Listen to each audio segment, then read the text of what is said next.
Good evening, everyone. So, welcome to today's class on cosmology. So, before we begin, let us put some rules up ahead. So, we are going to discuss about the ideas in cosmology and what is expanding universe, what is Big Bang, what is cosmic microwave, background radiation, dark energy, etc. So we are going to take a journey to understand cosmology from a fundamental level. So if you have any questions in between, please feel free to interrupt me and ask. You can raise your hand and I will call your name. Then you can unmute yourself and ask your question. So that is how we are going to take the class. Uh, so before we uh, dive into the details of the specific topics like Hubble's law, what is expanding universe, etc. Let us understand how we started exploring this and what are the intricacies and very special details that we need to understand before we jump into conclusions. So how do we start observing this universe? Okay. So in order to observe the universe, all we have to do is look up. And what do we see in city day? City life will give us a very bad condition to any observation. For example, if you are looking from Mumbai or Delhi, the sky is not going to be clear. It is going to be polluted, not with just air pollution, but also with something what we call as light pollution. So what is light pollution? So whenever there is light, we can't see anything beyond moon and sun. So these city lights, especially beam lights and street lights, they often scatter around the atmosphere, and it makes it almost impossible to see anything beyond moon. And if the weather is not too comfortable, if it is too cloudy and too humid and everything, we can't even properly see the moon.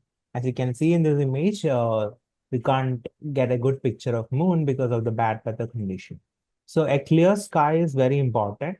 But what is more important is that there is less amount of light pollution. So let us discuss about light pollution in the first few slides. Why I'm doing is this, it is very important to understand how dedicated and delicate this process of observing the universe is. Because a slightest mistake can lead into very devastating conclusions, which gives us a different interpretation of the universe. Okay, so this is a light pollution. Whether you are living in a metropolitan city or some outskirts city, you still have a bad sky and a bad weather. It is almost impossible to understand what is happening around us. So we need a clear sky. So let us take into a video and that shows the details of the light pollution, effect of light pollution. So you can see that the day is getting over, it is getting night, the city is getting brightened up. And because the city is getting brightened up, we see that this is a light level pollution level 8. So we can't see almost anything. We can see few flights taking off. That is the only thing we can see. Apart from that, we can't see not even a single star in this. But as the light pollution level gets lower and lower, which is level closer to 1, we start seeing different structures of the universe. For instance, we can see the Milky Way galaxy, we can see comets, we can see meteorites, we can see planets, we can see our own sun, the नहीं star. Light pollution है क्या? Light pollution, सारी light बंद करो, देख लोगे। Light pollution. So please mute yourself. If you have a question, please raise your hand first, okay? Um,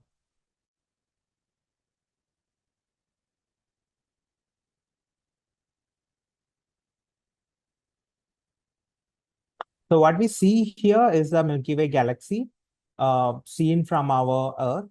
And if the light pollution level is close to 1 or close to 2, we can see the sky as clear as possible. Also, already there will be effects of atmospheric diffraction and everything. But apart from that, the sky is almost perfectly clear that we see our universe goes around us. So that is what we see. So this is the average light pollution level. If it is close to 8 and 9, which means that the sky is almost covered with light, the light by which I mean the artificial light that we create. It scatters off the atmosphere and it makes us almost impossible to see anything beyond the atmosphere. And go into suburban regions or the rural regions, we see that the sky is getting clearer, which means that we are getting a much more clearer picture of our universe. But if the light pollution is of level 1, which means that there is almost zero light pollution, which means there is no artificial lights, and we see the clearest sky possible. And the clear sky is almost the standard requirement to understand the universe, not to understand the universe, but to get a clear observation of the universe. But if you look in the previous video that we saw earlier, what we see is that the earth kind of stays at center and everything goes around the earth. That is what we see from our perspective when we look into the sky. Okay, irrespective of where we are taking this observation from, this is exactly what we see. Okay, the entire universe seems to be fixed and it goes around our earth. That is what we see. Not necessarily that is true, but at least that is what we see. So from what we see, we try to develop a model. And the first model to for our understanding of the universe starts with the heliocentric model. So in the night sky, we see several things, including our moon, our planets. And if we are lucky, we might be able to see some comets and meteors. And if we have a telescope or binocular, very good binoculars, we can see the Crab Nebula, for instance. So this is, for instance, this one is the Orion Nebula, which we can see at the Orion's belt. So these are the things that you see in the night sky, but in the day sky, you always see the sun and clouds. And apart from that, you occasionally see the moon, but you can't see anything in the day sky. So a night sky with as less light pollution and much lesser clouds is required as a standard requirement to understand the universe or to observe the universe. But when we observe the universe, we simply see that everything is going around the earth. That is what we see. So that comes with the first model of a universe called as the Ptolemaic model, or something which is also called as the geocentric model. So in geocentric model, we have Earth at the center of our universe. So back in those days, we don't had any sophisticated instruments or understanding of the universe as we do now. So we, with the limited observation with our naked eyes, and we could simply see these objects going around. And stars seems to be quite fixed in the sky. That is why they are kind of like embedded in a celestial sphere. And everything, including Sun, Moon, Mercury, Mars, Venus, everything was appeared to be going around the Earth. At least that is the simplest model that we can come up with. But there is a problem with this model. The problem is that if you take a look at the orbit of planets like Mercury or Venus, we see that they are not going in simple orbit around the Earth. For instance, we assume that the Earth is at the center and we have moon going around the Earth. That is very much accountable. The sun going around the Earth is also very much accountable. But if you take a look at the orbits of Mercury and Venus, we see something different.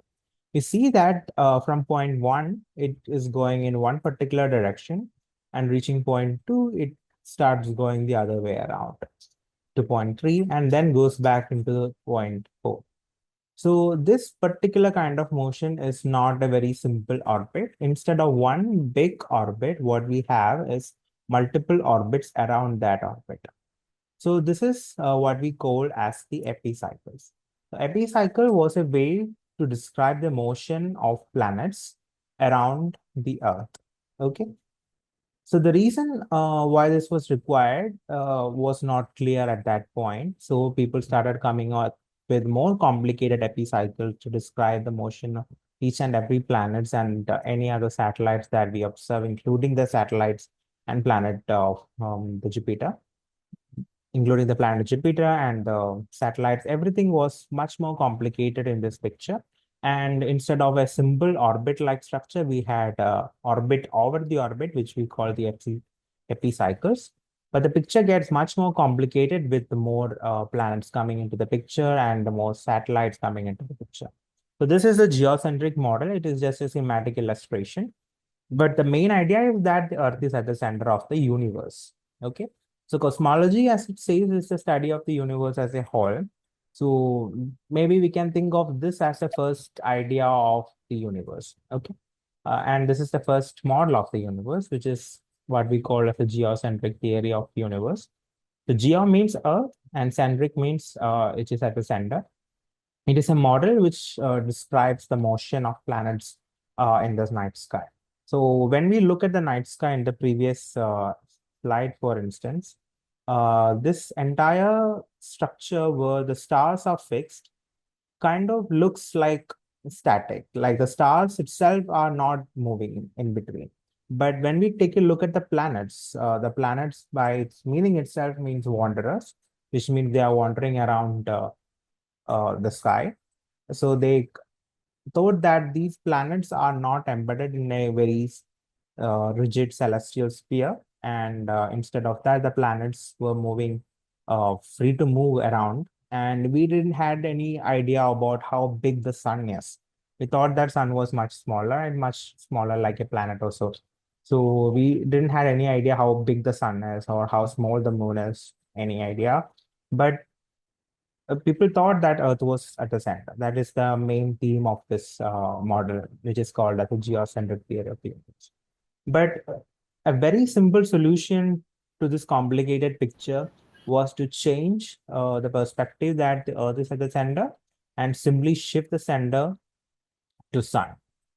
But it is not a very easy task. It took almost 2000 or 1000, more than 1000 years to convince people about this and get a picture like this.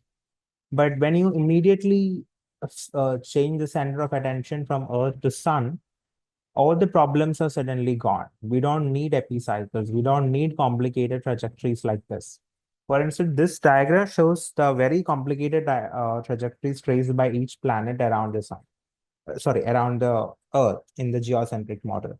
But this is a very complicated part. It's very hard to make calculations, very hard to make predictions because the mathematics was not developed at that point, but people thought about constructing equations.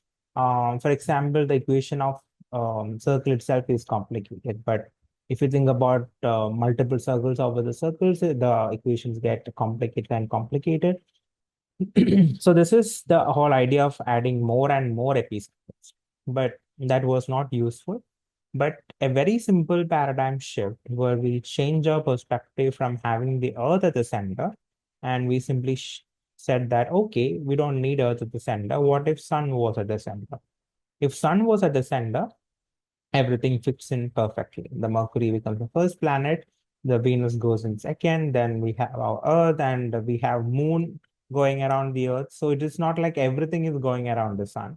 In the previous picture, everything was going around the Earth. That was the whole idea of geocentric model. Like Earth itself is the center and everything goes around it. But in the heliocentric model, we are much more flexible. We don't have a special place. Earth is not a special place. It is just a random point in the universe. Sun is a special place in the heliocentric theory of the universe, where the sun is at the center of the universe. People had no idea about how many stars were there, how many galaxies were there. Now we know about stars, galaxies, nebula, and many other components of the universe, but people had no idea about those things. So people thought that sun is a very special thing, and sun is at the center, and everything is going around sun. So again, when I say people were clever enough to identify these kinds of transition, but they had no clue about how far they were, how to measure the distance to these things, how big they were, what is the process going inside. But at least they come up with a very solid model, which can make very solid predictions, like the sun is in the center, the Mercury is there, the Venus is there, the solar eclipse, lunar eclipse sort of things can be predicted using this model, where we see that the Earth is going around the sun, but then there is moon that is going around the Earth.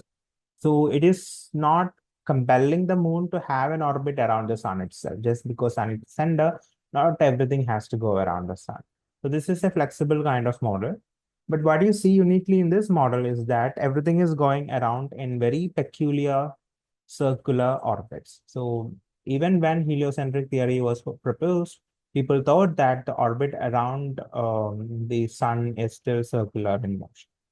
So why circular? So people thought that, okay, but circular orbits are very um, interesting to observe simply because how simple their equations are, at least in a geometric level. But people came to understand that it is not perfectly circular. So what they thought that it is circular, but it's slightly eccentric. What it means that the center is not where the sun is. Sun is slightly shifted from the center of the circle. So if we have a circle, that is fair enough, but sun is not at the exact center. It is slightly shifted away from the center. So that is something what we call as the eccentric orbits. So from a geocentric model, we came to heliocentric model, but the orbits were still circular in both helio and geocentric model. And then we had the flexibility of letting the orbit be slightly eccentric, which means that it is not perfectly centered around the sun. So there are orbits around the sun, which are circular in nature, but not perfect circles. They are circles, but the sun is not at the very center. It's slightly eccentric. But then again, this cannot account for the detailed observation that we were making. By this time, this is the 14th and 15th century. By this time, people started observing these planets and every other things with more details. You started using telescope by Galileo. So then came along a wonderful guy named as Kepler, which studied this orbit much more in detail. And from mathematics classes, you might have already heard about different kinds of orbits. The circle one being the very classic orbits that we are very interested in. But then there are other kinds of orbits like elliptical orbit, parabolic orbit, and hyperbolic orbits, and so on. So the idea is that let us assume that instead of having a circular orbit, we have an elliptical orbit. But this idea was not very well welcomed because circle was still considered to be the perfect case, and everything in the heavenly bodies must obey a circular motion. We don't know why that is happening. People had no clue about the reason behind the circular orbit. This just goes in circular orbit. Like, can you explain why it is going around in circular orbit? People had no idea until Newton came into the picture. But before the arrival of Newton, people already understood that it is not a perfect circular orbit. It is kind of like an elliptical orbit. And this guy named Johannes Kepler came up with three different laws, which explains how these planets are going around the sun. Okay, so the idea is to keep the sun at one of the foci of the ellipse. So, and in the case of circle, both the foci are the same, which means the center of the circle. So the definition of the circle is that a collection of points equidistant from one particular point. That is a definition of a circle. So instead of that definition, we have a different definition for the ellipse. So for ellipse, we have two foci or foci in plural. And if you take the distance from one foci to the edge of the ellipse and go back to the other foci, that distance will always be the same. Okay. So if you keep the sum of the distance from the foci to one point fixed, and you take the set of all such points, you'll get an ellipse. So instead of circular orbit, people thought that elliptical orbits are much more better in order to explain the motion, where the sun is at one of the foci of the ellipse. And that is the first law, and that is something called as the first Kepler's law of planetary motion. And then comes the second Kepler's law, where equal areas are swept in equal interval of time. For example, we know the summer is much longer, and it takes around, let's say, it takes 6 months to travel from one point to another point. It is going to sweep away this much area. If we connect these 3 points together with this arc, we will get this kind of area. And even if we go very far away from the sun, which is like the helio, the nearer points will be the helio perigee and apogee, which corresponds to close points and the faraway points. But the whole idea is that the area swept by equal interval of time. It takes same amount of area to sweep out the same amount of, same amount of time to sweep out same amount of area. So this is the second law of planetary motion. And this explains why the planets are going faster when it is closer to the sun and why the planets are going slower when it is far away from the sun. But we don't had any clue about why this is happening. It is just an observation thing. That is why people started calling it as a law. And another observation made by Kepler is that it's a very important observation. Is that the time period taken by the planet around the sun has a relation with the cube of the semi-major axis. So in order to define a circle, we simply need the radius of the circle. That is the only thing that we need in order to define a circle. But if you want to define an ellipse, we need two different components, which is called as the major axis, which is the longest axis, and a minor axis, which is the smallest axis. And half of that axis is something what we call as semi-major and semi-minor. So A is the length of the semi-major axis and B is the length of the semi-minor axis. And what Kepler observed is that if you square the time period is the time taken by the planet to go around the sun. For example, Earth takes exactly 1 year to go around the sun. Planets like Jupiter could take about 12 years or more. So this is the time period, and you square the time period, and we see that the square of the time period is proportional to the cube of the semi-major axis. So this is an empirical observation made by Kepler. It is not some observation that you can do in 1 day or 2 days. It took more than years of data in order for Kepler to come up with this kind of relation. Okay, an elliptical orbit might be a guess, but the area low where the equal areas are swept in equal interval of time. And also the relation between the time period and the cube of the semi-major axis. The time period square is proportional to the cube of the semi-major axis. It's not a very simple calculation or a simple observation that you can do in a day. But Kepler took its time and he was able to come up with these kinds of observations. So this is Kepler's law.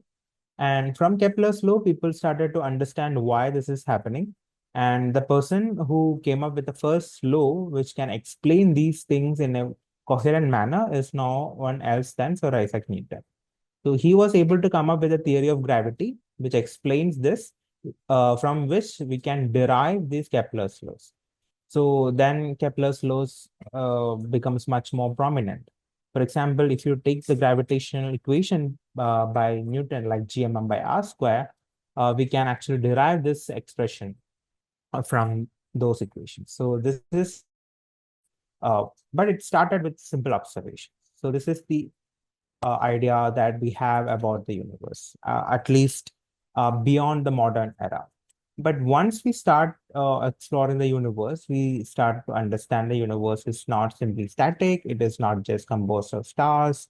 It is composed of many stars collecting together to form galaxies, and there are several other galaxies. And what is interesting in cosmology is that these are not static. They are going away from us. So let us take a look at this video.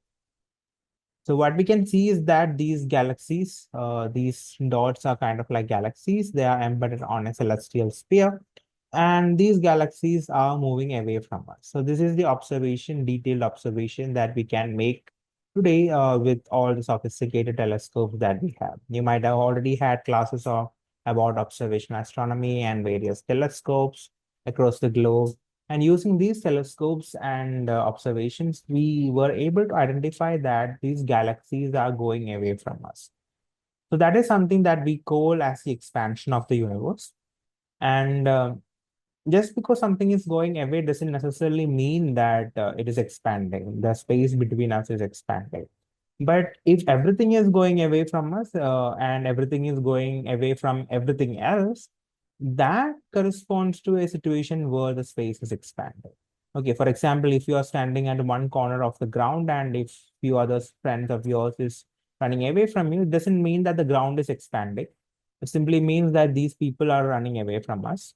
But that is not the idea that we have with the observations about the universe. So just by looking into the universe, people were able to understand that these objects that we see, for example, very distant galaxies and all, they are all moving away from us, not just away from us. If you take the relative distance between these two things, they are also increasing in the same manner. So if we were somewhere else, let's say we were in the Andromeda galaxy, we would see the similar kind of observation, like every other galaxies would still go away from us. So that is something that we observe, and this is what we called as the expansion of the universe. Okay, so why does this universe expand? What is this universe all about? So we started with something very simple, something called as the geocentric model. Then we evolved ourselves to based on different observation. Like for instance, the retrograde motion of Mercury and Venus. We came up with the idea of epicycles in order to explain them, but the better theory was to identify that, okay, Earth is not the center, Sun is the center. So we made a paradigm shift in the theory, and we were able to understand things much better, and we were able to make much more interesting observation. But as the observation became better and better, we saw that, okay, it is not circular orbit, it is slightly eccentric, but people had much better understanding, and people came to understand that, okay, the universe is not simply so no, these orbits are not simply eccentric, they are elliptical orbit. So based on detailed observation, we always had a paradigm shift in our understanding of the universe, from geocentric to heliocentric, and from heliocentric to a centerless universe. So why a centerless universe? Because when we observe these galaxies and everything, everything is simply going away from us. Okay, that is what we observe. Okay, so a very detailed observation. This is a sky survey, and from this sky survey, we see that the origin point, this is us. From these points, we are looking at various angles and at various distances. And what we see is that things are randomly distributed. We almost kind of see like a wall kind of structure here. This is sometimes usually called as a Great Wall. And there is kind of like a human or a structure where there is a head and arm and legs. So people started thinking that, okay, there is some kind of structure for this universe, but we don't know what this universe is doing. Everything is kind of going away, but this is a much more detailed picture. But in 1928, around those time, a very famous astronomer was able to make a very solid observation. And one such observation is to connect the distance with the velocities. So what is the velocity that we are talking about? So in the previous video, we saw that these galaxies are going away from us, which means that it is going away at a particular velocity. Okay, if something is going away from us, we can always say that, okay, that thing is going faster than the other thing. Okay, for example, if there is a car and a bike going on the road, we can say that, okay, the bike is much faster than the car with respect to us. Okay, similarly, when we look into these objects like galaxies and any other things, we see that they are also moving away from us, but in a very peculiar way. And the peculiar way is that when you look at objects that are farther and farther away from us, they have velocities, their velocity at which they are going away from us also getting increased. So there is a connection between the velocity and the distance.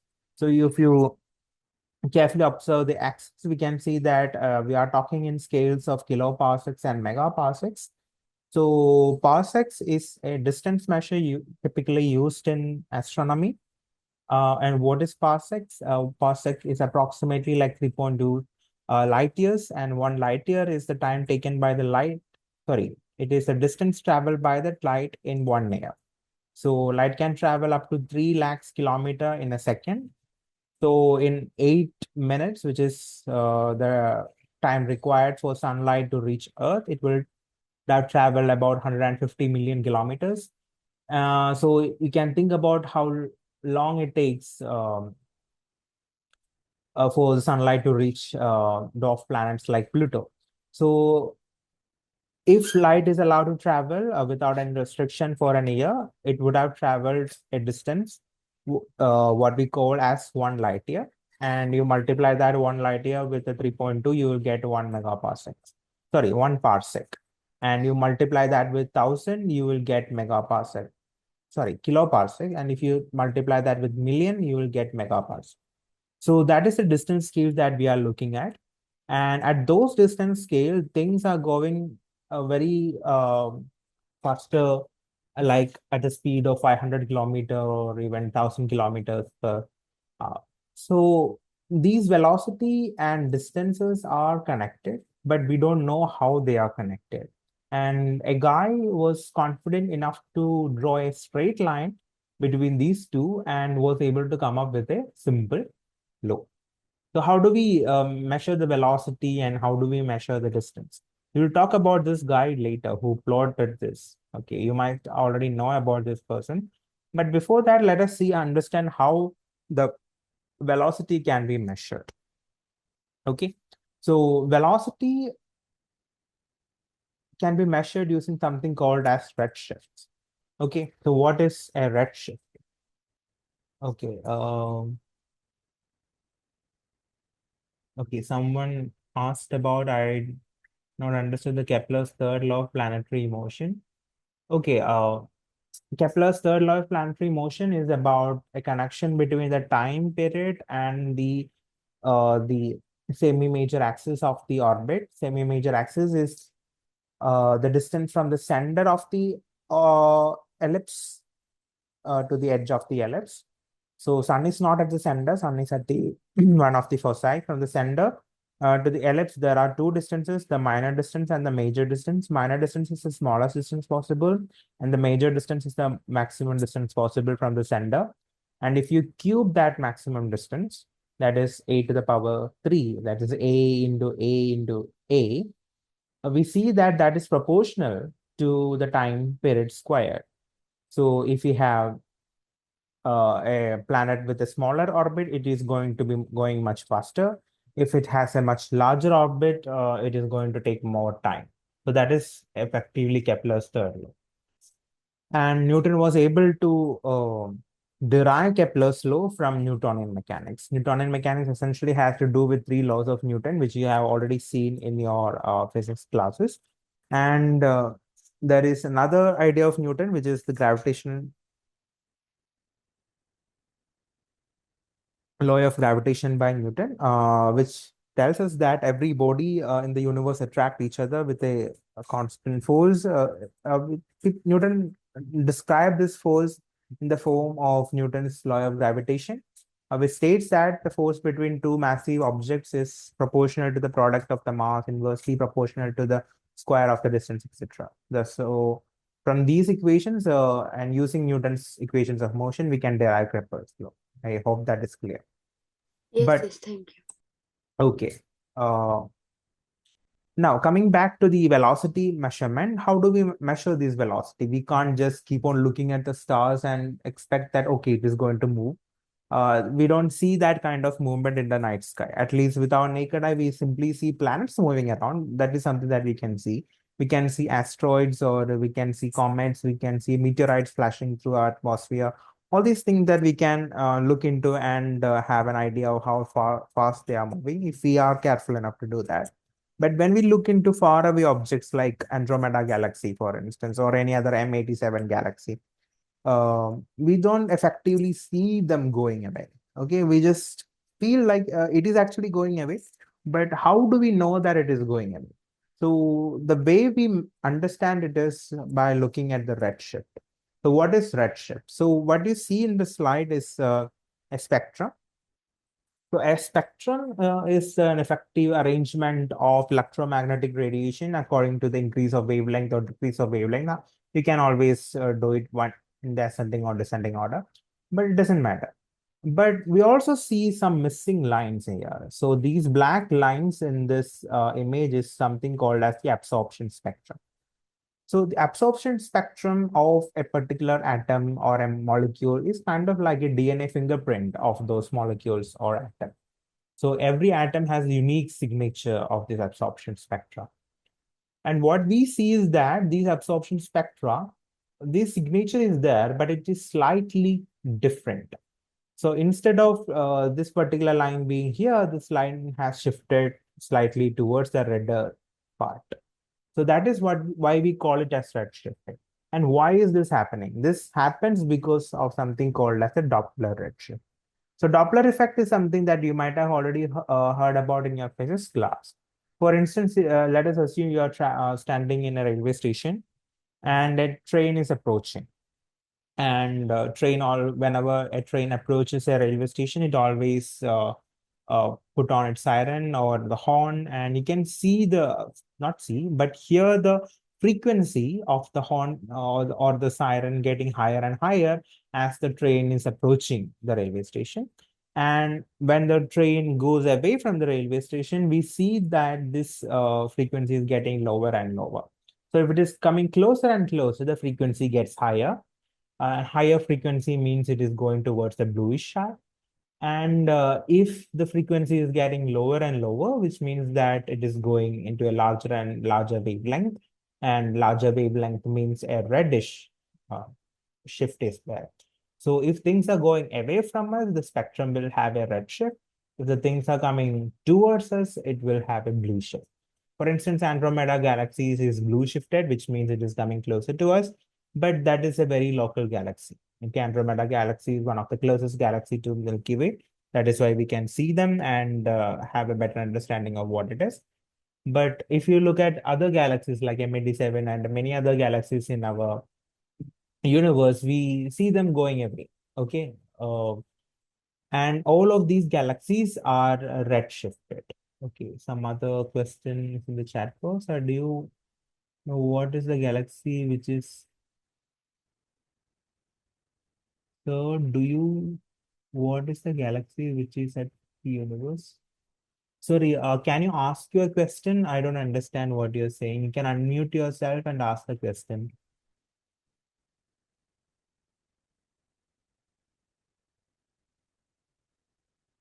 Sri Sir, Mahapri, sir, I yes. meant that which is at the end of the universe. Oh, okay. We will coming to understand what the universe look like in a few more slides. So from our current understanding, okay, we are jumping much further into our discussion.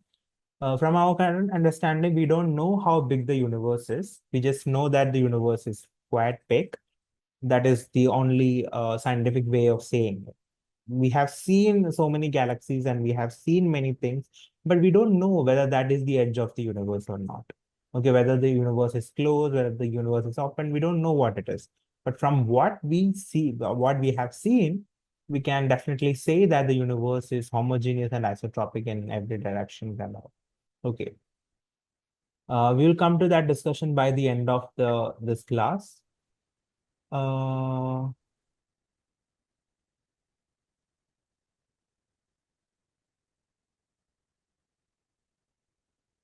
Sorry, is this class?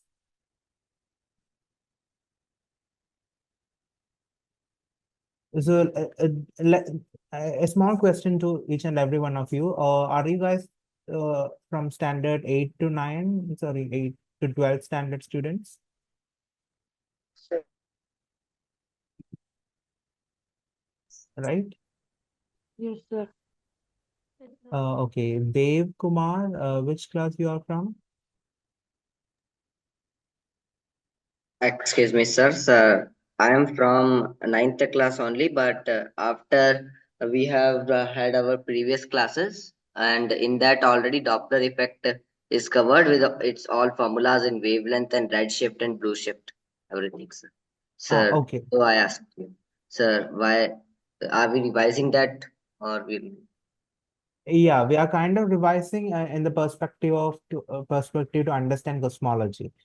You might have heard about Doppler shift while you are discussing about specific observations, but how Yes, that sir. is connected with the universe is something that you might have not seen. But if you have already seen that, then I'm sorry, but I think it will be covered in this class only. Yes, sir. Okay, these are Thanks, the sir. basics which needs to be covered in order to get a picture of what we are going to deal with. Okay, so it is good to see that you all have already paid attention to previous classes and you already know about blue shift and red shift. All the formulas are there, thank God. So what we see in the universe is that the most of the lights are getting red shifted. So you heard about the Lineman Alpha Forest in the previous class? I'm not sure about what the other guy took about. Uh, Have you heard about Lyman alpha? No. No. Okay, No. fine. Okay. So you also heard about redshift values, the value of the redshift? No, sir. No, Okay. sir. Okay, perfect. So you understand about redshift. That is very good. So you understand about the Doppler effect. So I don't have to spend too much slide time here. So we can immediately go and discuss about a very recent observation by James Webb's telescope. So what we see here is that there are points in the slice of sky. So this is a slice of sky, and there are different points here we are observing. And in each of these small patches, we can see a few bright objects here. Okay. At the center of these squares, we can see bright objects. But just by looking at these things, can you tell me which one is going faster? No. That is because it is just an image. From the image itself, we can't see anything very specific, like how far they are going. We need a video of how things are going, but we can't just keep on taking the pictures again and again and to see how these things are moving. So what we do is that we collect these light and pass it through a spectrograph. So when we do that, we get a spectrum. So this is the spectrum that we are getting from this particular object, whatever that object be. And this is the spectrum that we are getting from this particular object. This is the spectrum that we are getting from this particular object. This is the spectrum that we are getting from this particular object. Okay. So it is a relative brightness, but there are a specific signatures that are there in every spectrum. And that is this Lyman alpha break. So Lyman alpha is kind of like a spectrograph, specific for elements like hydrogen and all. So these molecules, especially hydrogen and helium, were the earlier atoms in the earlier universe. They have a signature spectrum, and that is usually called as the Lyman alpha lines. And there are specific reasons why we look for these Lyman alpha break. So what we see is that when the redshift is smaller, for instance, this one has redshift close to 10.38. 10.38 is not actually a small redshift. It's a much relatively larger one compared to the understanding of a universe that is close to 12 billion years ago and so. But compared to other redshift that is shown here, 10 is the lowest one. So for redshift like 10.38, we have this break somewhere between closer to 1. But as the redshift moves to 11, 12, 13, we can see that the break is moving closer to 2. Okay, so the wavelength is written in microns, but that is not the detail that we are looking into. But the detail that we are looking into is that when the redshift is getting higher and higher, the shift is getting higher and higher. So that means we are moving much farther away from this. Okay, so that is the basic idea of using redshift to calculate how far they are. Okay, and using the previous equation that you have already heard in previous classes, you can see what is the velocity. Okay, then you have to calculate the distance between these things, and we will come to discussing how the distance can be calculated. Can anyone tell me, did you guys already learned about parallax method? Yes, sir. Yes. Yes, Yes, sir. sir. Yes, sir. Okay, so can one of you tell me what is parallax method? How can you do that? So it is by seeing an object from a two different perspective. Yeah. So when you look at the moon, for instance, and let's say you are driving and you saw the moon, but even when you drive, you see the moon is coming along with it. That is at least what you see. So, but if you go to a very farther away place, you will see the moon at a very different location. So that shift is something what we call as the parallax shift. And based on this parallax shift, we can actually calculate how far they are. Okay, if you know the distance between the locations that you're looking at. For example, usually what we do is that we make the observation, let's say we are making the observation in January, we will make the observation again in July or so. So that is the maximum distance that we have in the solar system based observations. So based on that, you can calculate what is the angle suspended there. and you know the diameter of your observation points because that is the orbit based on the orbit of Earth, and then you can calculate the distance. So that is the method used by the previous guy who plotted that particular plot that I'm talking about, this one. And that is how they calculated the distance. But then again, we need to calculate the velocities, and these velocities were calculated using the redshift, which you already have learned in your previous class. And interestingly, the guy who observed this called as Edwin Hubble, and Edwin Hubble observed that the velocities of these objects, the velocity at which they are going away from us, is proportional to the distance at which these objects are. And that is sometimes called as the Hubble's law. So in order to drop the proportionality, we can always multiply it with a constant. And Hubble fitted the expression with a linear equation. That is why Hubble was smart enough to draw a straight line in this data point. Just given this data point, it is not natural to see that, okay, we can fit a straight line. We could have fitted an oscillating line through this one, and it would have given the same results or a better results or an overfit. Uh, but Hubble was careful enough to do a straight line fit, and this proportionality constant is something what we call as the Hubble's constant. Yes, someone has raised your hand. Can you unmute yourself and ask if you have a question? So redshift means that the object is moving away from us, or are we moving away from that? It doesn't matter how we say that. For instance, if we are moving away from them or they are moving away from us, we will still receive these signals in the redshifted way. Okay. So, but what we try to do is that we try to observe all these. We are not trying to just observe one particular object. We're trying to observe as many objects as possible. And we say all of them are moving away from us. But if we were at a different location, say we were at the different galaxy or so, we would still see the same thing. At least that is what we understand from these observations. It doesn't matter whether we are going away from or they are going away from it. It simply looks the same.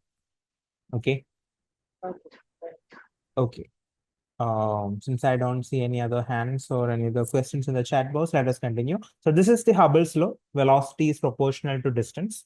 That is the Hubble's law. And the proportionality constant is something what we call as the Hubble's constant. So this is based on very local observation, very local, but still at the levels of megaparsecs or kiloparsecs and megaparsecs. We can see that MPC, this M stands for mega. So, and we are calculating the velocity in kilometers per second. So we are observing very high velocities at very large distances. So the question is how fast we are going right now. So right now, the value of the Hubble parameter is estimated to be approximately 70 kilometer per second per megaparsec. Okay. So what is the unit of Hubble? So we have the velocity that is in kilometer per second. We have the distance, which is in megaparsec. So what is the unit of Hubble's constant? We just divide kilometer per second with this megaparsec. So kilometer per seconds per megaparsec is the unit of Hubble's constant, or what we call as Hubble parameter right now. Now the question is, what is the Hubble parameter right now? What is the present value of Hubble parameter? So this is Edwin Hubble making his observations, and this is a dedicated satellite named after Hubble. You guys know these things. But the question is, what is the value of the Hubble parameter? So let us dwell into a deeper video before we answer that. So let us listen to this video first.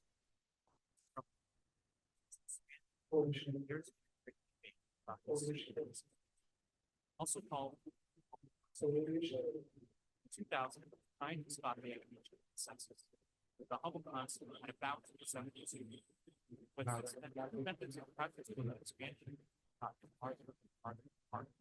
some scientists predicted to calculate both velocities are required to measure redshift. Sir, the audio is not Sir, audible. distances are So the video is not audible.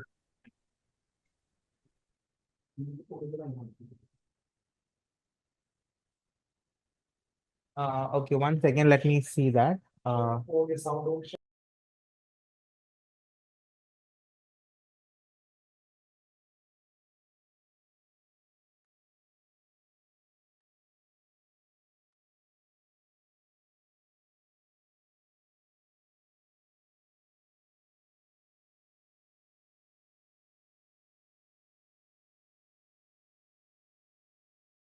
Okay, let me play the video candles. once again.